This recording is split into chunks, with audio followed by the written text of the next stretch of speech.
Okay, hello everyone. Welcome yet again to Down the Pub, the podcast where we bring you those boring conversations you end up having at the pub all about politics when you've run out of all other entertaining things to talk about. Though, to be fair, tonight I think we've got quite an entertaining set of topics. I'm Peter Simpson, contributor to Wolves of Westminster. I run the Harry and Gladive channel. And with me once again tonight, we have Patrick Timms, editor of Wolves of Westminster. Hello, Patrick. Hello. And we have Simon, contributor to Wolves of Westminster. Also, hello, Simon. Good evening. Right. Well, start with the drink chat. I'm on the water again because we record these on Thursdays, and it's only rarely that I drink outside of the weekend.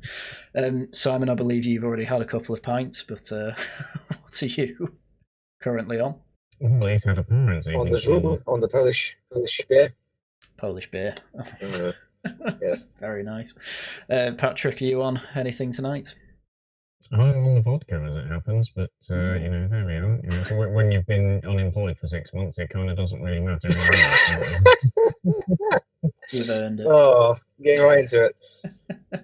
I mean, indeed, the job site, as it stopped counting my applications, it just says 99 plus now when you go on it.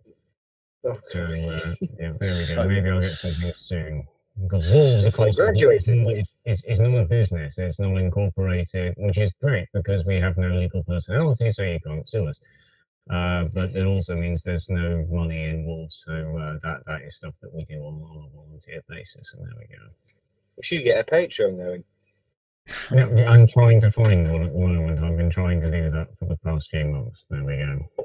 Very nice. Well, you'll be able to contribute. Well, the listeners, I should say, will be able to contribute soon, hopefully. Then, yeah. I mean, if still just to finish off the drink chat, it's very funny to think that it's me teetotaling. Then you've got Simon on the standard stuff you'd have at a bar at, what time we're recording, 8 o'clock, and then Patrick on the stuff you usually finish off on the night on. But there we go. On the shots. Yeah, there we go. Well, with our different states of inebriation, I suppose it's time to talk about the big story of the week, which is this whole China spy case that's collapsed. I did a video on it. I've done 2 videos on it this week, actually. One was a bit more by the by, this is what's happening, and the second one was basically me crashing out because I can't believe how embarrassing this is, and I kind of can't believe the government's still going.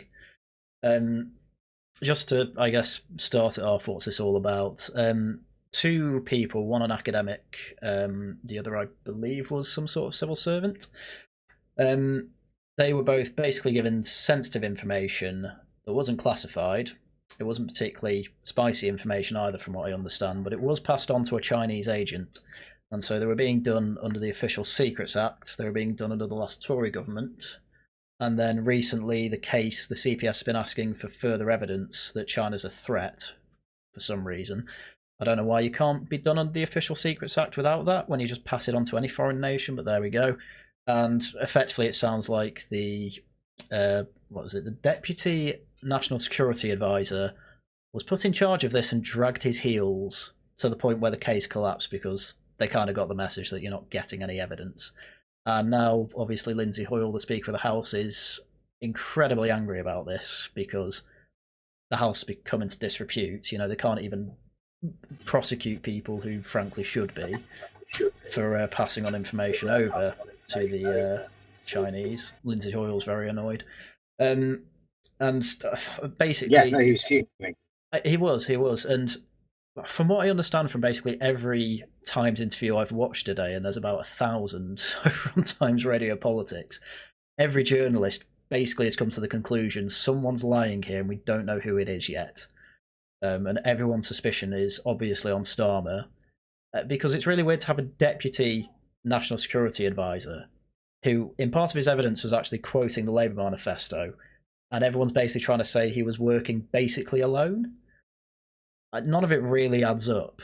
And, I mean, you might ask, what's the reason for this? Well, the reason seems to be China wants a mega embassy.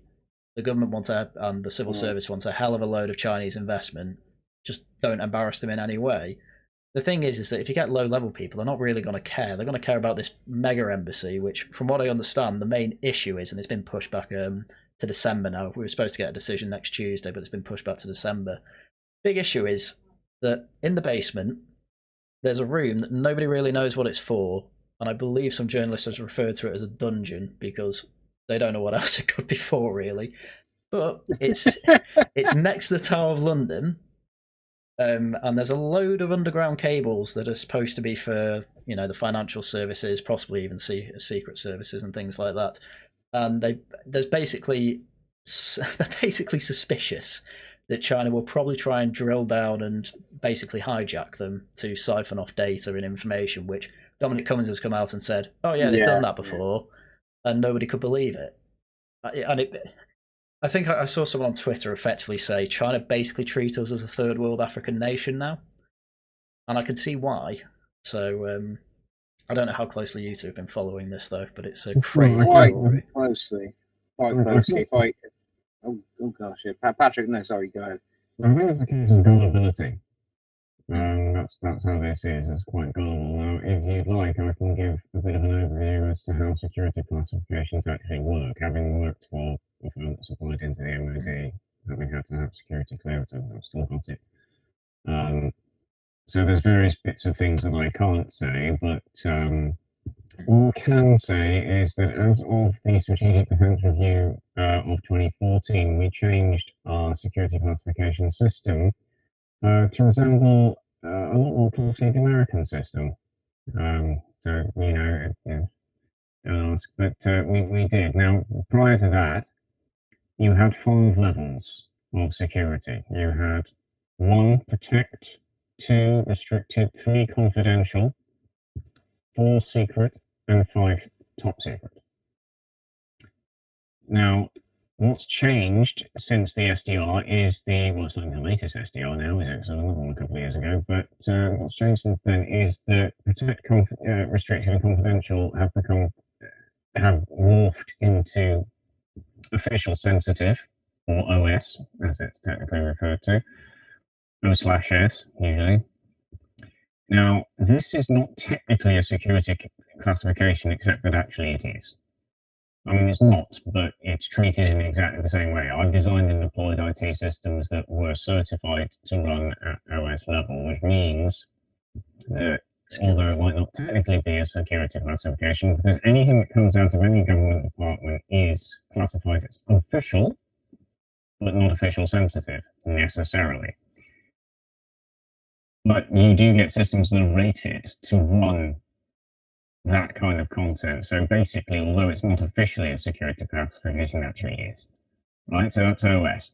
And then you still have secret and top secret. So when we are talking about security matters, we have to be thinking about how security is actually classified. And the other thing that's changed is that previously we would determine, you know, how secret, to whatever extent we thought that how protected we thought this needed to be.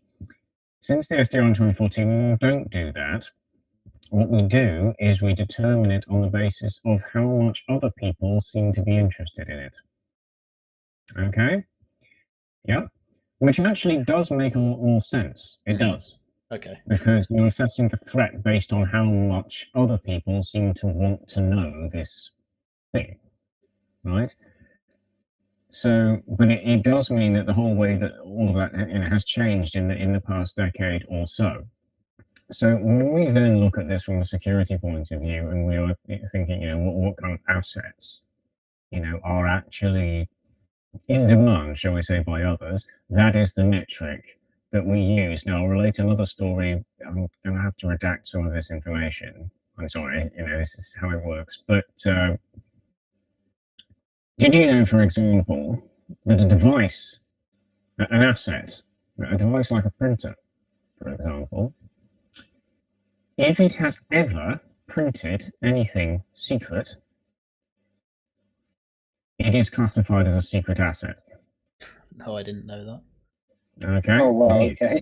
The James Bond printer.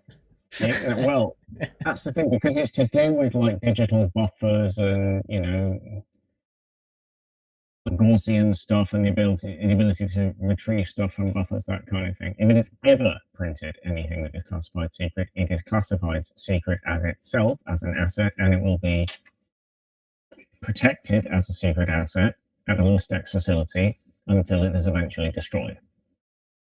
Okay? That's how all of that works. I'll say all of that. That's how some of that works.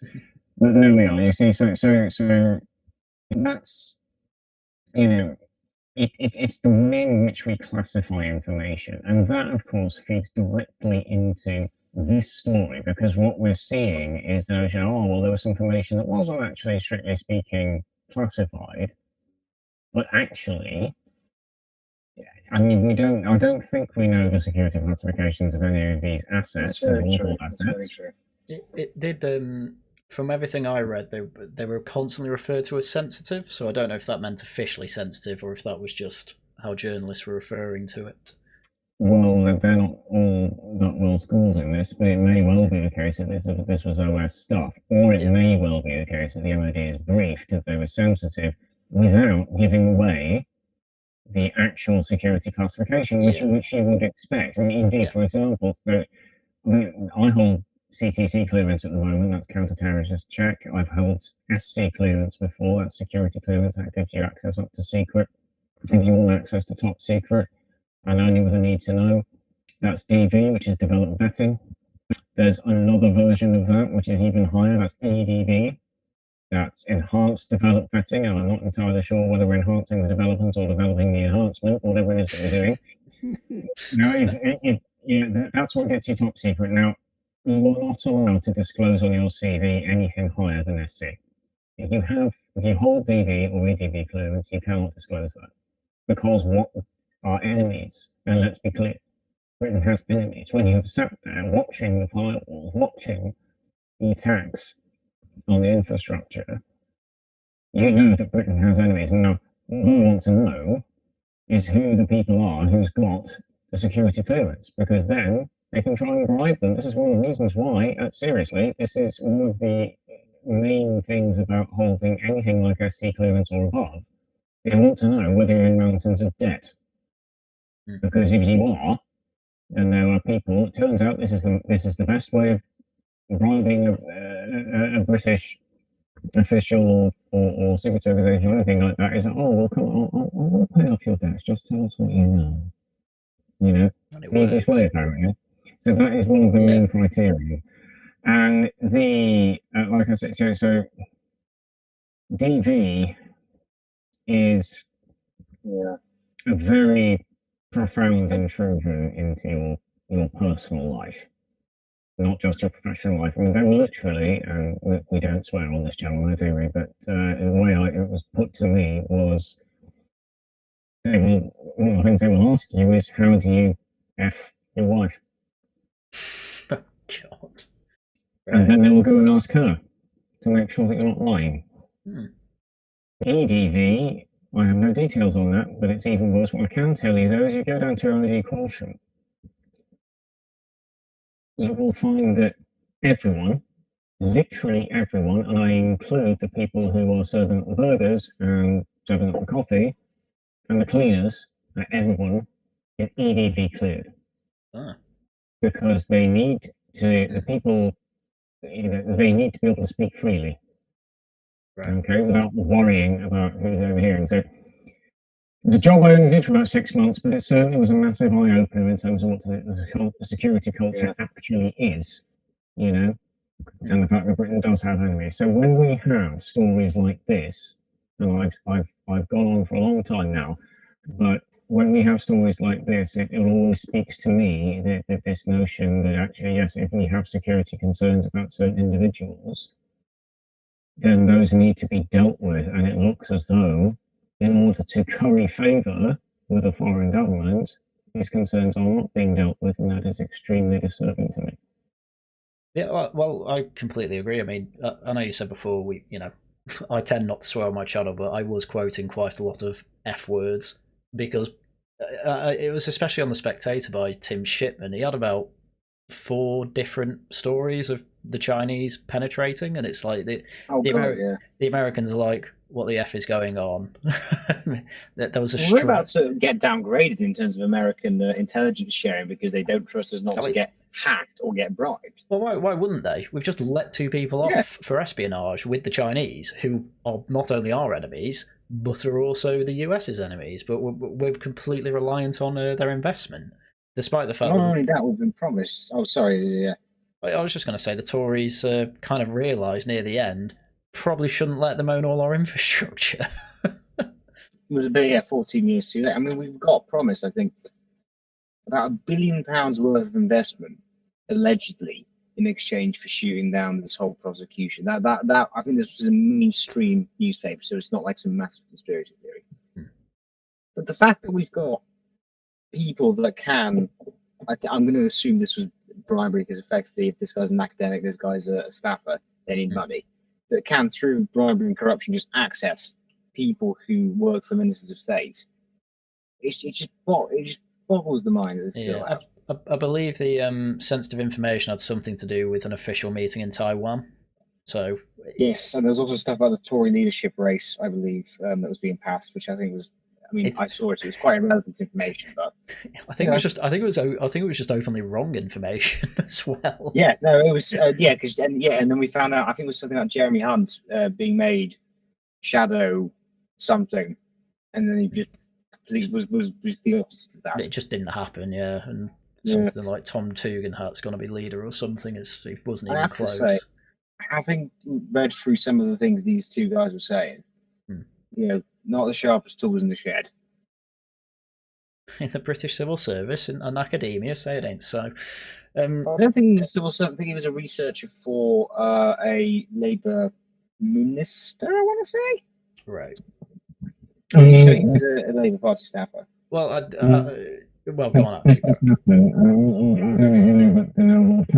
Apparently was approaching his youth by the Russians. Oh yes, he was. Moscow. He didn't until he left.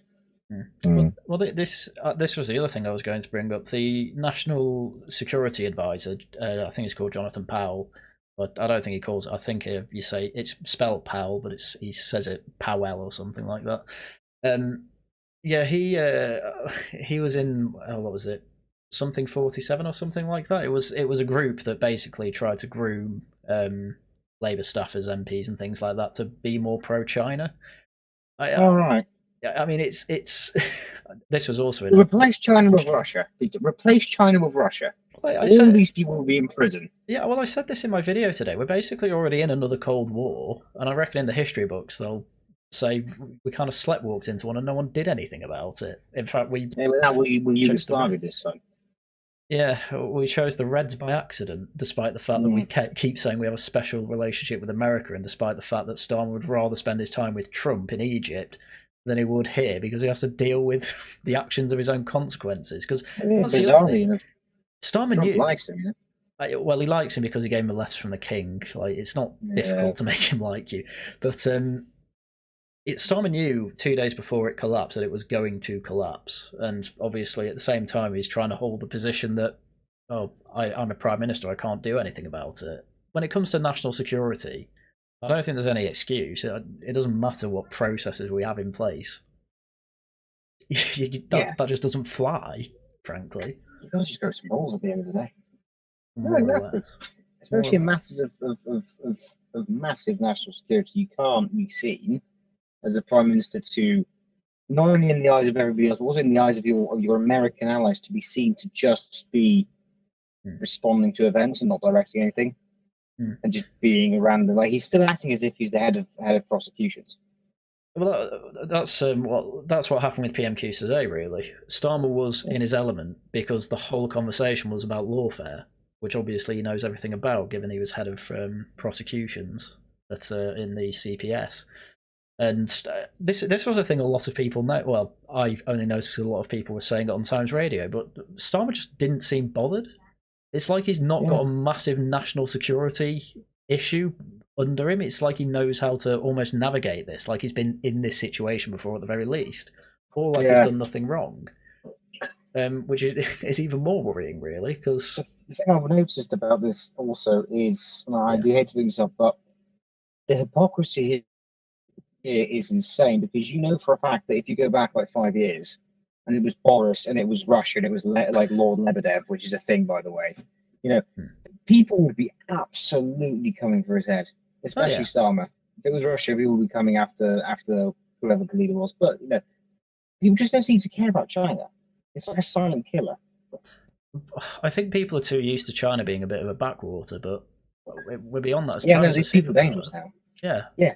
So they're just behind America, really. In the coalition years, when you had Cameron and Osborne, they both cozied up to China as well. Well, Well, this was brought up as well. I mean, this was brought up in PMQs. James Cleverly wouldn't call China a threat. Kevin Baydock herself shied away from calling China a threat. As I say, the Tories found out basically too late that China are actually a threat. But now you've got Labour in who, well, we know the National Security Advisor at least has sympathies for China. And again, this guy's like probably pushing his 60s. He's just used to China being a backwater, and you know how communism will work this time, I guess. It's not just that bad. It's worse because basically everyone is terrified of China. Yeah. In ways that they're not terrified of, e.g., North Korea. Yeah. Because although they might make noises, although there are concerns about whether or not they're developing a nuclear program, we know they have been testing that. We just go back a few years, we know that. But they don't really see it as a serious threat in the world state. They just tried to, you know, sort of lark their way into doing that a few years ago. But yeah, it's true. And then we had obviously the threat of Russia that we have now, but in fact what we're finding is they can't even control a territory that's significantly smaller than their own. So what everyone's really scared of now is China. Yeah. And what's coming from that, not only their political ideology, but their very significant economic powerhouse scale. Yeah. And they're continuing siphoning off of Western resources, intellectual property, basically. We know about that now. A lot of people knew about that at the time and didn't say anything about it. But now I think everyone's basically as scared when it comes to what you actually do about them. Because what will happen is you can go out as a politician, you can go out and you can make some very big speeches and statements and tough talking and all that kind of thing. Then you come back indoors and the National Security Advisor goes, by the way, did you know they've done this and that and the other, and they're in our systems and they're occupying various parts of our economy and they're buying it up and they're doing this kind of thing. Yes. Yep. So, and I think that's what we have here. You come as Prime Minister, you think you know what the hell's going on. You don't. No. Because they don't brief the opposition. Well, they do sort of. You've got the King's Council. Yeah. But no, you really don't know what's going on until you're actually in the driving seat.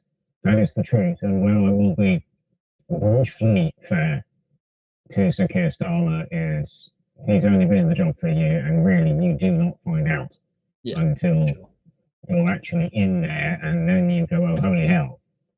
You know, this is the reality of the situation. Yeah, and it always seems to be worse than you think. I mean, well, as he said, there's the other weird thing about trying to turn this on the Tories. It's true to an extent, but at the end of the day, the Tories were trying to actually prosecute them. That's the whole reason they're in court. So, you know, I think I said a few times in my video, oh, they're as bad as each other, but in my less angry moments, I thought, no, Labour's definitely worse here. But Labour's two witness statements that bottled the prosecution. The Tories just kind of started it, assuming, wishfully thinking, I suppose, that they'd win the election, and they didn't. So there's no way Tory. Well, no, there might be that delusional. I don't know. I keep saying no way. Having spoken to some people, they really were up until the last couple of months, kind of saying, "Trust me, bro. You know, Starmer's poll leads is artificial. You know, people won't go out for him. 121 seats. Yeah." Well, I mean, latest polls are 7, so. Who are those 7 going to be? That is like not Kemi Bay, not Robert Jenrick or Suella Braverman. You've got to be one brave fella to be one of the last 7 Tory MPs. Well, it's a bit of a misnomer anyway. That Shivani Raja. Where you can actually fit them all in the back of a family car, sort of Wow. carrier kind of thing. Well, that would There be we go. well, that would be funny. That's what everyone said about reform for a year now, and well, imagine saying that about the Tory party. We'll talk about the independence because it's true. They had 8 in the last parliament or whatever it was, or before that. The last few years, God. Mm. They've managed to go from 7 to 72 seats by doing precisely naff all. That's a Literally lot. do nothing and win. Yeah. This is the thing. I can't remember whether I said this before, John, but look at the date on which Rishi Sunak announced called the election. It wasn't a very good date. It was pinning it down. Yeah. And all of that. But and you wouldn't make an announcement like that on a day like that. But why did he? Because it set the date for the next election, which was the 4th of July.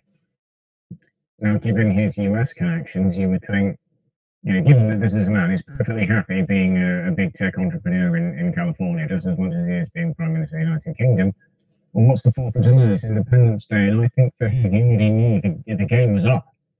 And so, I mean, he could have called the election months later, but he didn't. He called it then, and I think because for him, this was his Independence Day from that job.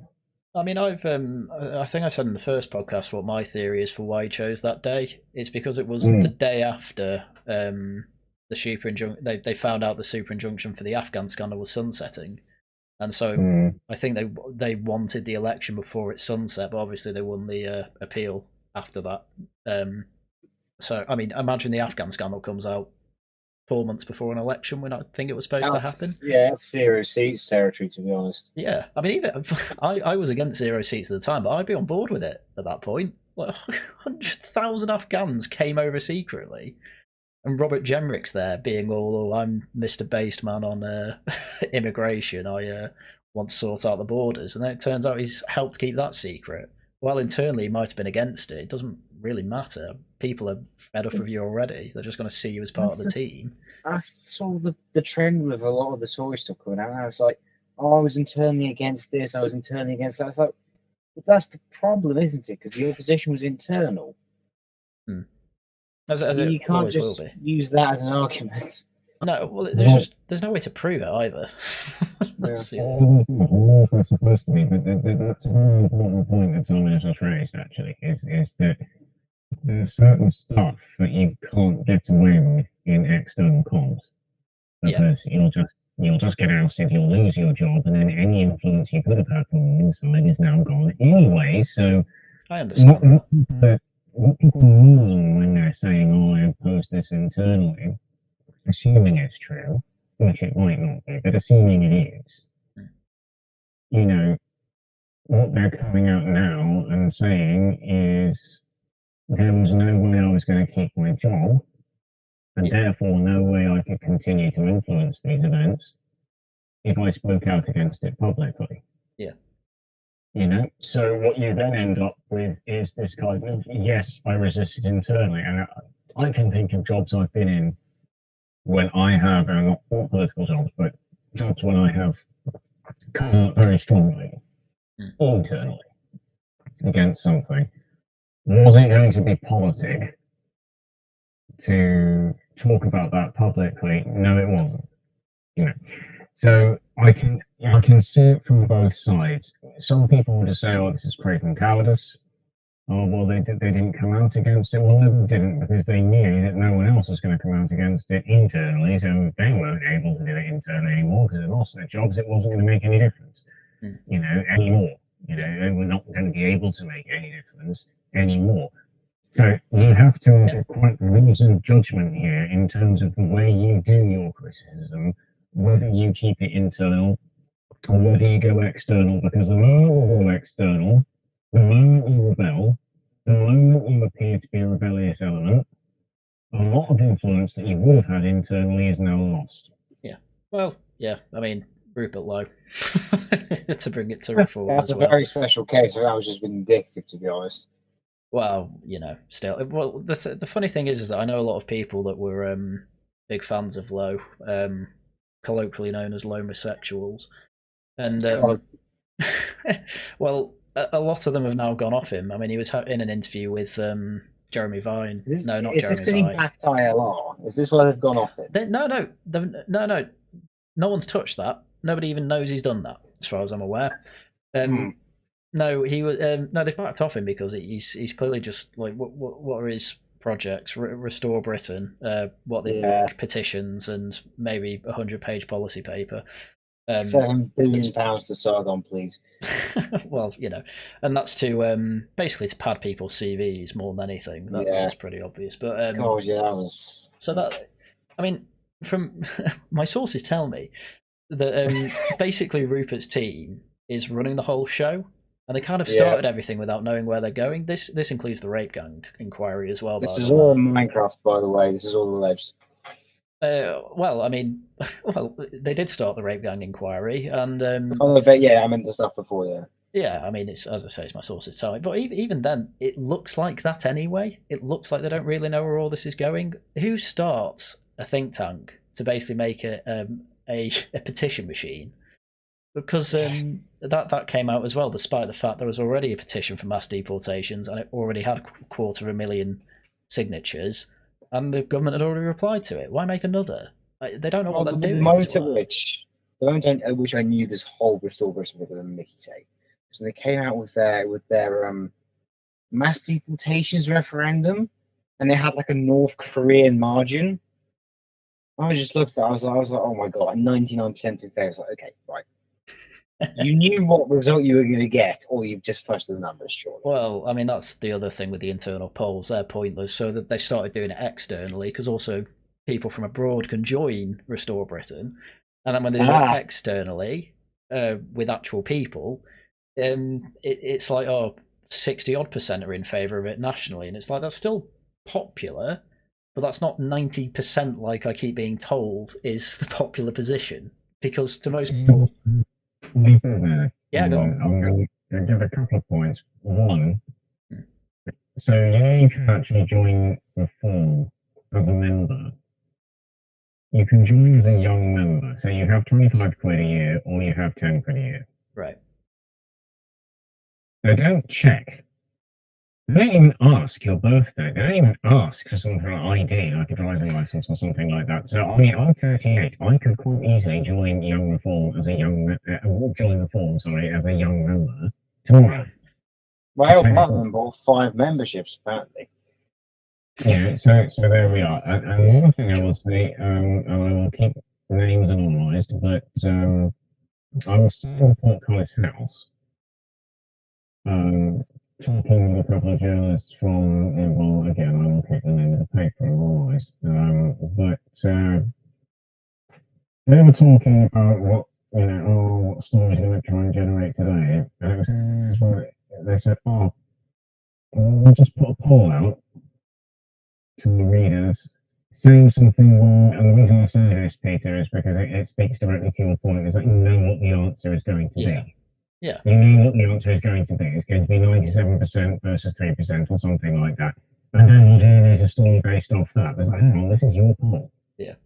You know what the answer is going to be, and then you're going to generate a story based off that. This is how it works. Yeah. Okay? So it's something slightly surprising to me that Restore Britain now is like, hey, we're going to put our policies democratically to our members because we already know what they think, otherwise they wouldn't be members. Why would you join Restore if you weren't in favour of mass deportation? It's an absolute aberration of democracy. This is not democracy. This is people who... The left do this as well, by the way. Yeah. You have the Socialist Labour Network, you have the Democratic Socialist Network, they're all meeting last night. The People's Front of Judea, yeah. Yeah, exactly. But and so, again, they talk a lot about democracy, but they already know what people are going to think, although that doesn't always work. Now, I can move on to this. If you like, the Socialist Labour Network was formed through a merger of 2 networks, Law and Lien, which is to say Labour Against the Witch Hunt, and the Labour in Exile network, which is all the people who kicked out of Labour for being too left. Now, there's been a lot of contention within those groups, and I know that from the work that we do,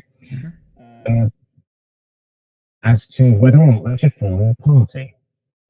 Now, in the end, there were two factions there. One of those factions was convinced that they did need to form a new party. The other one was absolutely against it. In the end, and this is the short version, the faction that decided they did need to form a new party were not against the other one, and the other one, all of the members of that were in the steering committees for these groups, resigned en masse. Okay, which is, I suppose, only honourable. But there we are. Now, we have this new your party thing. But from what I understand from sources from last night, everyone's still in total confusion. Nobody knows how exactly this is going to go.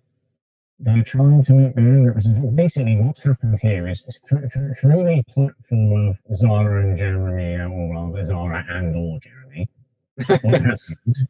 Yeah, exactly. What's happened is they've now got a potential vehicle which they are now attempting to influence from the outside.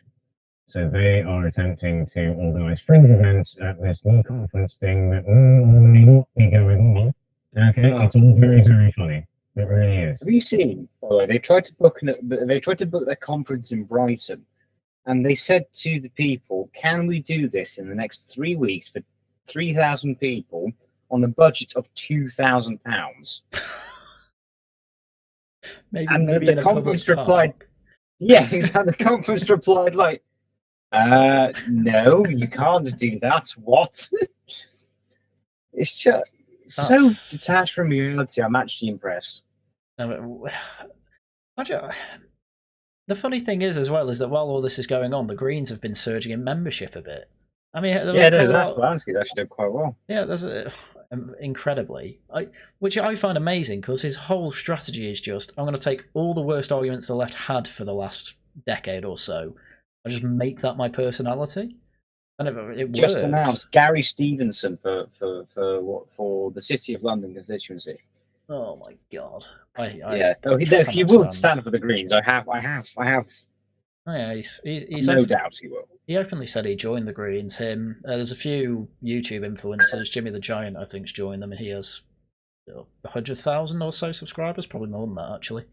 On an unrelated note, the government have admitted they've been paying online influencers, and they won't say which ones. Actually, unrelated, by the way. It's pretty obvious which ones. Is it? No, it's unrelated to what we were saying before.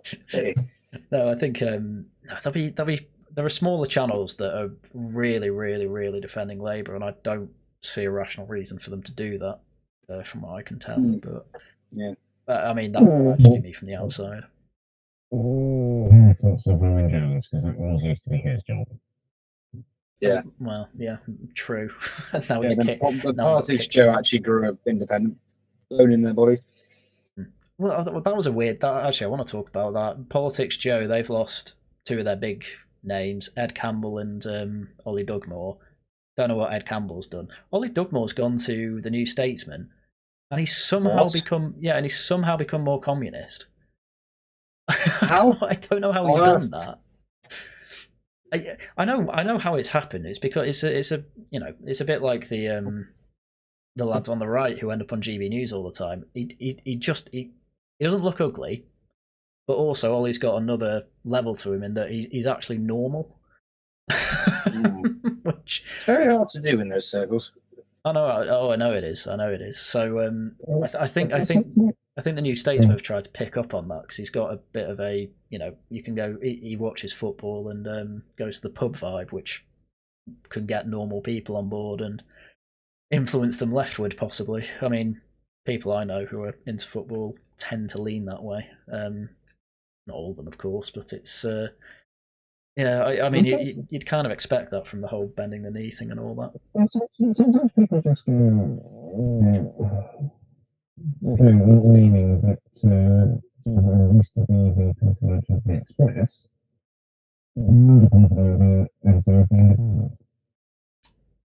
So, who's gone from the Express to the Independent? Not really. Oh, you're You not can named. find out very easily. No, You fair can enough. find out very easily. But as to why, because he's definitely a very conservative sort of gentleman. I asked him why, and he said, "I got job money." Yeah. And he's got family to support. You see, so this is important in its own way. Yeah. In fact, if you go to the News UK offices, you can go after people who work for the Sun, for example, which is hardly considered as heavily left-wing paper. Actually, a lot of them are leftists. The staff, who work there. Oh yeah. For more people, they're not podcasters. They're not, they're not journalists. They're just people doing a job, and it's like, well, what if my personal views are? I'm work here because I've got this job. Yeah. Okay. I mean, So you do get quite a lot of this in this world. well, that's. I mean, they're just following incentives. I mean, if you're getting paid to write whatever and you know the basic points to hit, why not do it if that's your talent? Yeah. I'm sure Charlotte Gill, who keeps an eye on all these left-wing networks, will have something to say. Though Jesus Christ. She is annoying, but I do quite like her work. It just reminded me of the Women's Safety Initiative, which is not what I mean. No, yeah, she's perfectly fine. I've never spoken to her. You're thinking of Jess. You're thinking of Jess Gill. I have. Yeah. Oh yes, I am. I said no, yeah. Yeah, Charlotte Gill, who's not the same I person. have a relation. I mean, Charlotte was. I actually went up to the deputy editorship of Hong Kong at the same time that she did. And I mean, I wasn't going to get it because at that time I didn't know any broadcast experience or anything like that. But in fact, I'm rather glad that she did get it because, in fact, she was very good as a deputy there.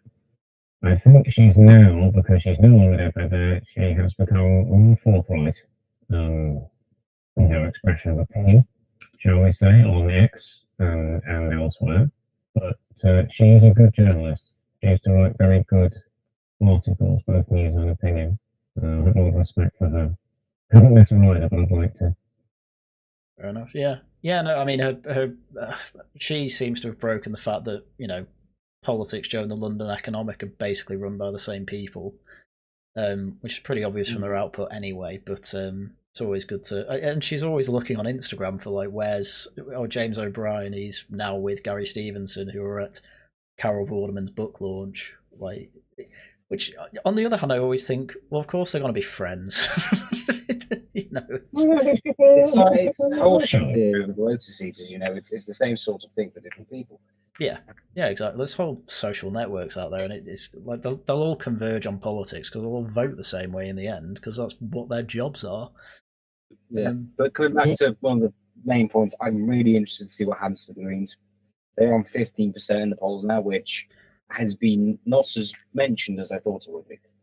They are neck and neck with the Lib Dems. They're neck and neck with Labour.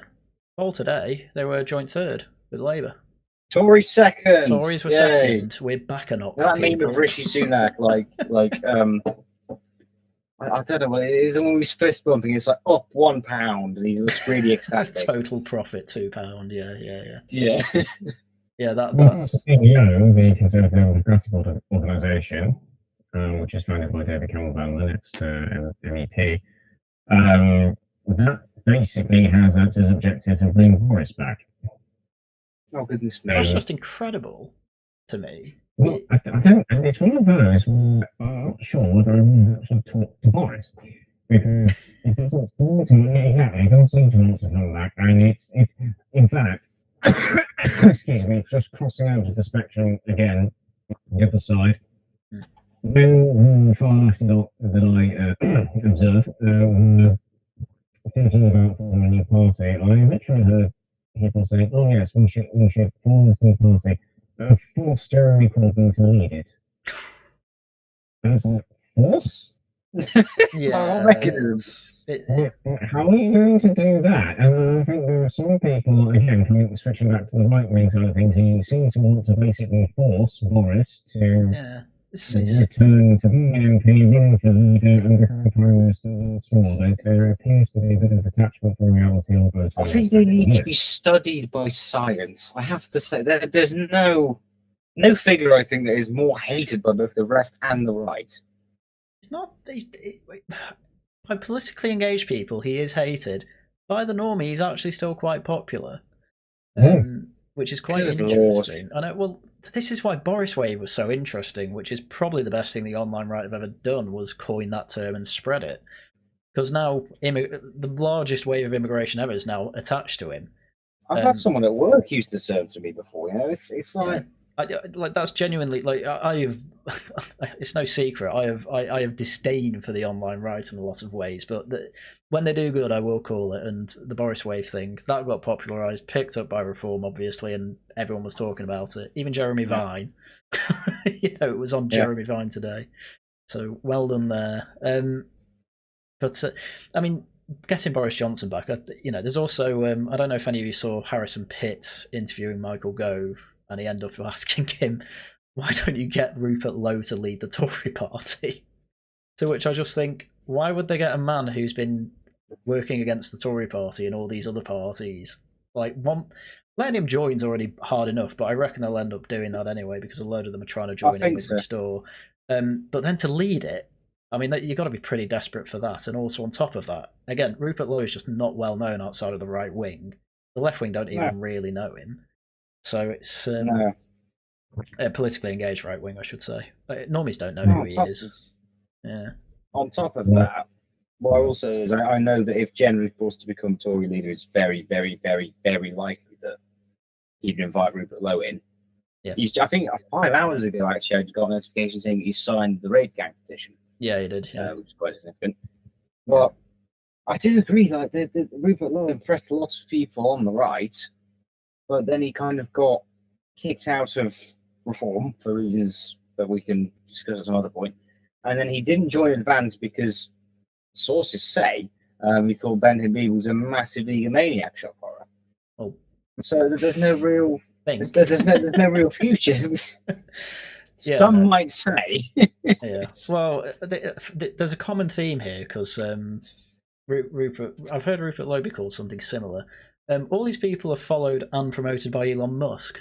So I guess richest man in the world being on your side would give you quite a bit of an ego. Elon is just what is he doing? Well, he's paying for Tom Robinson's legal defences.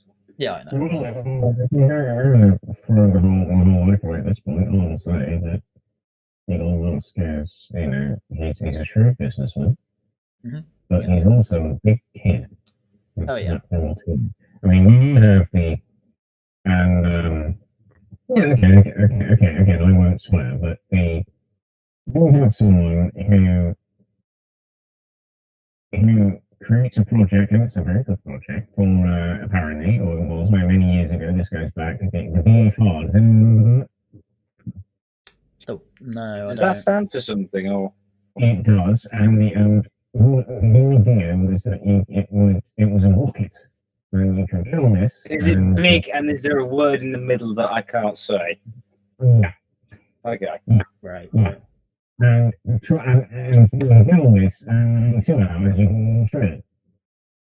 But somebody who actually thinks that the proper official name for a project, that was the official name for the project, should be the effing rocket. He's a big kid. I remember going on the Tesla website when I was like in year 10, and when you would hover over the cars section, the models would spell out sexy, and you just know he ordered that because he's about 12 mentally. Yeah. Although equally, I have to say he's been more mature with $200 billion than I would be. So. Well, in all fairness to him, I will say this: we all know what grok is now, don't we? Grok, yeah. Oh, I use that to write descriptions for my videos. It's really disgraceful. So, yes, it is disgraceful, Peter. I do this in my lunch hour. This AI thing that's built into Twitter. In fact, this is very good business. Yeah. It is. Because even if you're not a paid subscriber, if you're a paid subscriber, you're a verified person, you get Grok V4. If you're not, you get Grok V3, which is still pretty good. But, I mean, I've used it for refining bits of my code before, but the point is, you get the free use of this. What does he get? he gets. He's basically farming AI training. Oh yeah. That is what he's doing. But that's actually good business. Yeah. Because it works for him, it works for you, and that is good business. Yeah. And you can tell why he's the world's richest man. He's a good businessman. Yeah. You know, he's good at doing that kind of thing. He is also, however, I would say, like I say, if you're actually going to call something a big effing rocket, you know, Which you are a child at play at this point. But the thing is, if you've got that much money, I mean, what's he got to lose? You know, he can get away with that kind of thing, which a politician certainly couldn't get away with. I mean, you remember when the Lib Dems did the whole bollocks to Brexit thing? Yeah, and I think they lost a lot of votes that way. Quite possibly also lost their former leader Joe Swinson. I think because everyone just kind of, this is playground politics. This is childish nonsense. Yeah, from a party that's all, you know, let's have grown-ups in the room type politicians. Yeah, and also she could be the next prime minister, and then they took that off their leaflets about halfway through the campaign because they realised that wasn't going to be the case. But at the same, well, it was just funny at the time. This is 6 years ago. But I remember the graphs; they were great. Oh, they were fun. They were really fun. So it's just one of those Dev's winning hit 700% swing from Chipping Norton. Yeah. Well, my point being is that because Elon is the richest man in the world, I mean, what's he got to worry about? Well, he was literally on stage saying, "People are trying to intimidate me. Go F yourself." He's got literal FU money.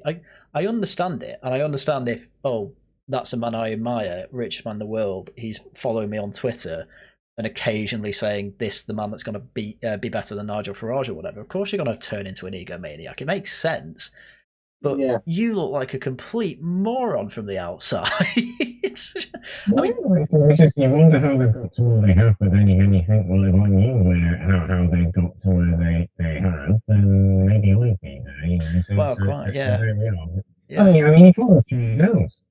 Yeah. Well, he does follow Charlie Downs. Yeah. Who runs Restore, which, as I said before, I don't really understand what they do that's useful. Realistically, all they seem to do is everyone involved in it counter signals reform, who's likely to be the next government, and so you've just basically made a whole think tank that reform's going to hate. You're going to have no influence. You're going to have to wait at least a decade, and who's to say by then Rupert doesn't get bored and retires? Who's going to run it and fund it then? Well, I mean, to be fair, yeah. You know, Rupert has only been an MP since 2014, and then he hasn't since 2024. Since last year. What's wrong with me? Last year, and he was an MEP before that. Well, he was, but that doesn't mean anything now. And now that he's an independent. Reform really candidate against him in 2020, whenever it is. This whole thing was sort of written, we've got an independent MP in Parliament, we've got a foothold in Parliament. Yes, you have. You've got one. Who probably come the next election, because they will field a candidate against him, will not be there anymore. So, I mean, what the hell do you think the point of this is? I've got no idea. Yeah, well, just one point I want to add there. The other really funny thing I find is that all these people are saying, Reform Tories 2.0. Literally everyone supporting Restore, who's an MP and signing all their stuff, are Tories. Actual sitting Tories. On top, the funniest one I saw, they did this graphic, Bob Blackman supports mass deportation. The very next day, he had a bunch of Indians from his constituency come over to celebrate Modi's birthday in Parliament. How do you square that? I have to say, celebrate the birthday of a proper Hindu nationalist in Parliament. That's wrong. He totally wants mass deportations, though. That's definitely what this guy in Harrow wants. Wasn't absolutely. This is what I mean. It's really funny when you actually look into the detail of all this. But obviously, they throw out a couple of really based on red pill policy that's never going to be implemented by anyone involved with it because they've annoyed the next likely government. Well done. It's just 4chan humour, just 4chan humour that never died. Yeah, that's how I'll treat it. Oh, but Elon Musk is on our side. Everyone hates Elon Musk in Britain. What are you on about? Guys, Elon posted a Pepe. Oh, based. I mean, back just after I left uni, I was into all that stuff, and I've said it before. I would violently kill myself at that age because I'm so embarrassed about it. But these people are doing it in their 40s.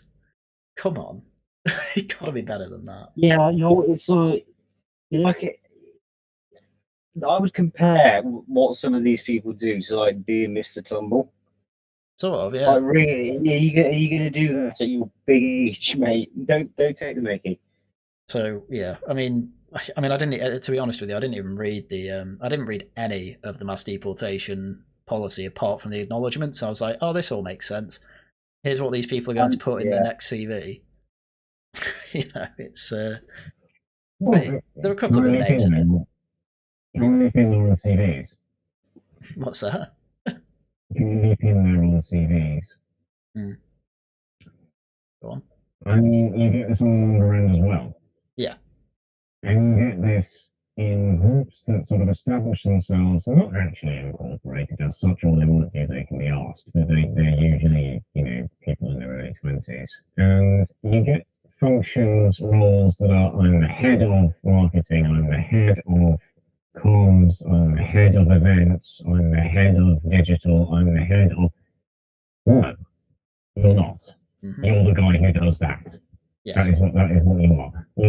People work for years and years to earn a title that involves the word manager or head of or whatever, and they have staff under them, they have budgets to manage, they have all this kind of thing going on. But, no, in politics you get all the young 20-somethings going, I was the head of this and this, but no, you weren't. You weren't head of events, you were the guy who did events. That is what you were. Yeah. And it's just, it's always this, I won't call it self-obsequiousness, that is, you see a lot of this, and you get it in what I will call young politics. You get a lot of this. You particularly get it in young Tories, or YCs, I should say, the young Conservatives, but you also, now, you're getting it in young Labour. Because, they're actually in power again. So you get that, no, God knows what will happen in reform. God knows. I have no idea what the Lib Dems do, but it's just one of those where you do get this kind of CV embossing stuff. Yeah. That is all it is. Yeah. That is all it is. I've seen so much of it. I've met the people, I know the kinds of people who do this, and it's all like, they're not horrible people, they're not dreadful people at all, but it's just a way of climbing the greasy pole, and that is what they do, because they've worked out that if they do that, they will get somewhere. And you think, yes, but this is why this country is governed so badly, no matter who is in charge. It really doesn't matter. Yeah. So all egoism, no real thought behind what goes on. I mean, what's Labour's big answer to the economic problem now? Tax the rich a bit more. Great, Zach Polanski won. The bank is the bonuses. The bank is the bonuses. It's disgusting. Yeah.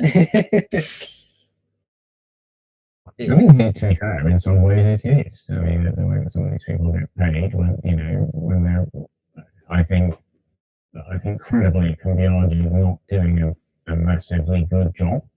But they carry around the bonuses. The trouble is, if you get rid of them, which you will do if you get rid of the bonuses, you'll just get replaced with another set of equally useless people.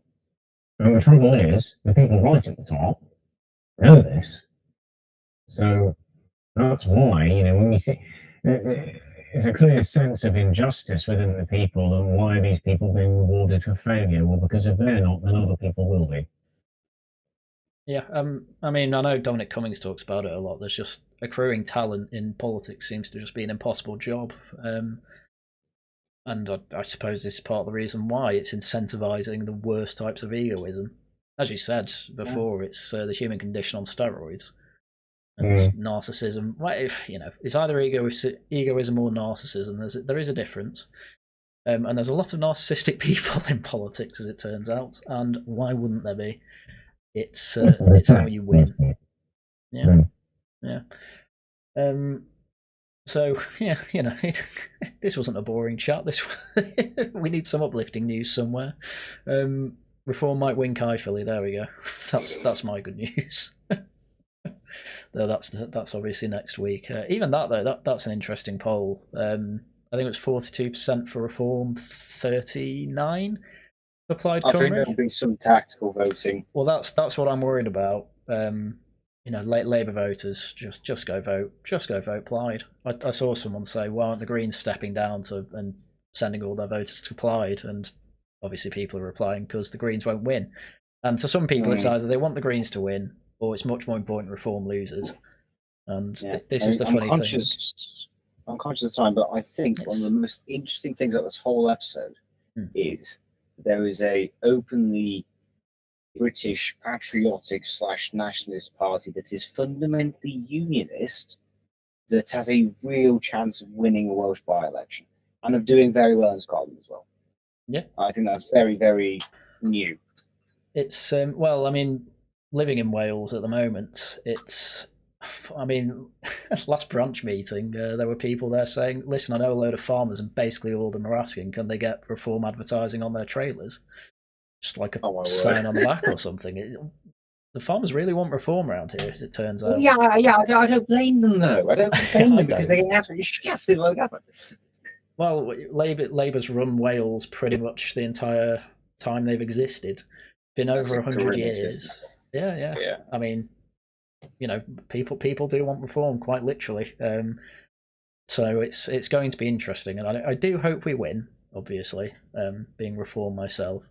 But I've not really been able to go down and help because it's about a 6-hour drive away from me. But Wales doesn't have functional trains, unfortunately. Well, no. To get a train to the south, I have to go into England to then go south in England to then go west again. It's funny because every time I have to go to Manchester from home, I'm on a Transport for Wales train. It's like, oh yeah, I'm in Crewe. That one. Yeah, yeah. I get that very train a lot. We may have seen each other. Yes, I love that. So it's for all my sins and for life, apparently. But I can share another anecdote about that. Now, if we go back 6 years to when it was the Brexit Party, when they were looking at selecting candidates, and I was in the picture for that. Let's just say there was where was it? It was somewhere in South Wales, which had been about a 3-hour drive from me. It was a 3-hour drive. They said, go there and do the door knocking and the canvassing and the leafleting and all that and the VI and all that kind of thing. We are paying attention, they said, to who actually does. And this will stand you in good stead. So I did. From South Wales, 3-hour drive from me, and then 3 hours back again. It was all on the same day. Good God, I was exhausted, honestly. Oh, yeah. But certainly, yes, the parties will pay attention to what you do as an activist. Yeah. With Labour, Liberals, Reform, Brexit, or it doesn't matter. They will pay attention to that. So, yes, I mean, if you're looking I'm saying this particularly to Peter, if you're looking at further involvement in Reform, they're the same people that they were, and they can pretend as much as they like that they are not. They started off as Leaping's Lead, let's be honest, they did. And then they morphed into the Brexit Party, and that morphed into Reform UK, and it's the same people. It is the same people, I'm sure of that. That is the approach that they take. So if you're looking at getting more involved, well, do, because that's the only way to do it. Well, I mean, I've been to Runcorn. I was leafleting in by-elections around, next town's over, whatever. The problem I've had is that there's not really been much going on in Wales yet, but that's what we're going to change next year. So I'm going to get very busy coming up to May next year. So that's going. I'm sure you're going to be looking for staff, mate. Yeah, no, it'd be interesting to say the least. But I would like to keep doing what I'm doing as a hobby too. So yeah, I think with that though, we'll call it there. It's been about an hour. So right, with that, I'd like to thank Patrick and Simon for joining me. You're welcome. And with that, thank you all very much for watching. Okay. And until next time, goodbye.